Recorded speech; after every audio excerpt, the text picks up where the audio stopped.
TV 168 Pierre Blandin. Merci beaucoup Baptiste, bonjour à tous et à tous, bienvenue sur Génération Télévision. Voici le 23e numéro de TV 168. En ce dimanche 3 décembre 2017, ça y est, c'est les fêtes. On a notre habillage de Noël et puis on est prêt pour repasser le mois de décembre assez spécialement sur la chaîne. Allez, voici le programme aujourd'hui. L'arc-en-ciel des audiences comme d'habitude pour commencer. On continuera avec le rayon actu avec pas mal de choses cette semaine. Puis après, le choc de la semaine. Et oui, là il y a beaucoup de choses à dire. On aura ensuite l'agenda et puis les prévisions de Noël de Génération Télévision. Vive le bonheur, c'est parti.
Et voici toute l'actualité de ce rayon actu en ce premier dimanche des fêtes.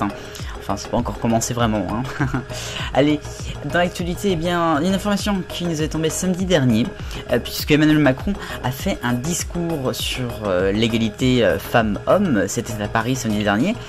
Et vous savez qu'il en a fait une grande cause de son quinquennat. Et figurez-vous que monsieur a dit qu'il voudrait étendre le pouvoir du CSA sur les médias internet et les jeux vidéo.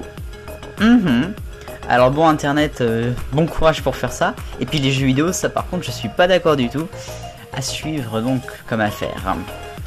La crise de l'info à France TV, Delphine Ernotte s'en sort encore une fois. Et oui, c'est triste mais c'est comme ça. Alors que mardi une assemblée générale s'est tenue à France Télévisions, eh bien Delphine Ernotte a annoncé finalement qu'il n'y aurait pas de changement pour les programmes compléments d'enquête, envoyés spécial, puisque normalement leur nombre devait être réduit une fois par mois. Et bien finalement non, ça bougera pas. Pour les cases du jeudi et pour ce qui est des postes, sur 10 postes qui devaient être supprimés sur les magazines de l'info du jeudi, seulement 3 le seront. Bref, elle retombe encore sur ses pattes et elle prévoit encore d'autres économies à venir. Et oui, surtout sur France O. Et oui, la transition, puisque France O, bon, malgré que ce soit une chaîne qui ne serve pas à grand chose et qui soi-disant est faite pour les gens qui habitent en métropole de l'outre-mer, et ben en fait elle sert à rien, puisque maintenant il y a internet, ils peuvent recevoir les premières, enfin voilà. France O ça sert à rien et c'est la mort de la chaîne, puisque à partir de fin janvier, les audiences de France O ne seront plus connues tous les jours à 9h comme d'habitude.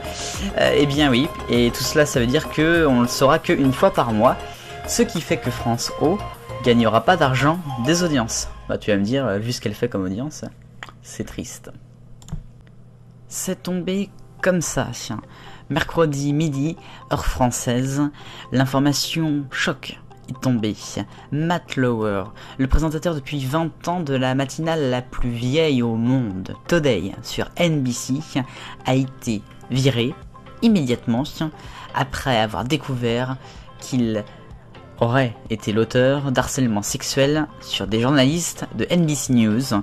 Cette journaliste en question aurait porté plainte lundi soir aux États-Unis et ils auraient décidé de virer Matt Lauer dans la journée de mardi. Et ils l'ont annoncé mercredi matin, très tôt dans la matinée, vers 4h du matin, en pleine préparation donc de la matinale pour toutes les équipes de Today. Ça a été une information choc aux États-Unis, car il est le présentateur depuis 20 ans de cette matinale de NBC. C'est quand même que c'est lui qui aura annoncé un des premiers à l'antenne les attentats du 11 septembre. Ils étaient en direct puisque c'était le matin. Alors évidemment vous comprenez, toute l'équipe a été choquée, ils ont été, comme ils disent, heartbroken. C'est vraiment le mot qu'il fallait. C'est extraordinaire ce qui s'est passé, cet animateur-là de la matinale de NBC. Good morning. Breaking news overnight. Matt Lauer has been terminated from NBC News. Our chairman has released a statement saying a colleague had come forward reporting behavior in violation of our company's standards. We'll have more ahead. Today, Wednesday, November 29th, 2017. From NBC News, this is Today, live from Studio 1A in Rockefeller Plaza. And good morning, everybody. Welcome to Today. And Hoda's here with me this morning because this is a sad morning here at Today and at NBC News. Just moments ago, NBC News chairman Andy Lack sent the following note to our... Pour votre agenda, une semaine avant le Téléthon qui ressemble à une semaine avant le Téléthon, oui, puisque comme chaque année, on retrouve Rendez-vous en terrain connu le mardi soir avec Frédéric Lopez sur France 2 qui emmène Kev Adams au bout du monde. Après, ce sera samedi, je vous donne rendez-vous avec du ski sur France 4, c'est le slalom des hommes, le géant, ça va être super chouette. Et puis pendant cela, le vendredi et le samedi, le 31e Téléthon évidemment, mais je crois qu'on va en reparler avec les prévisions de Génération Télévision. Pour votre semaine de vidéos sur Génération Télévision et pour ces fêtes de fin d'année, nous nous retrouvons toute la semaine pour cette semaine spéciale Téléthon avant le week-end, avec dès demain lundi le Téléthon 2012 avec Franck Dubosc, dès mardi le Téléthon 2013 avec Patrick Bruel, le Téléthon 2014 mercredi avec Garou, le Téléthon 2015 jeudi avec Marc Lavoine et vendredi le dernier Téléthon en date, le 30e, avec encore une fois Garou, le Téléthon 2016. Et puis bien évidemment, à partir de vendredi soir et toute la journée samedi, l'événement, le Téléthon 2017 avec Zazie en direct sur France Télévisions, et vous pourrez voir samedi la vidéo programme en fait du Téléthon sur les antennes de France Télévisions.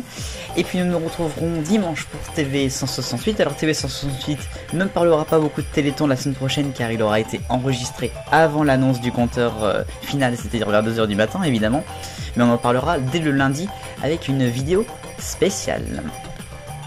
Et voilà donc pour votre TV 168, le premier dans cet habillage des fêtes. J'espère que ça vous plaise, dites-moi si ça vous plaît dans les commentaires, voilà. On se retrouve dimanche prochain et toute la semaine, vive le bonheur, on est tous des millions de copains. Joyeuses fêtes, salut.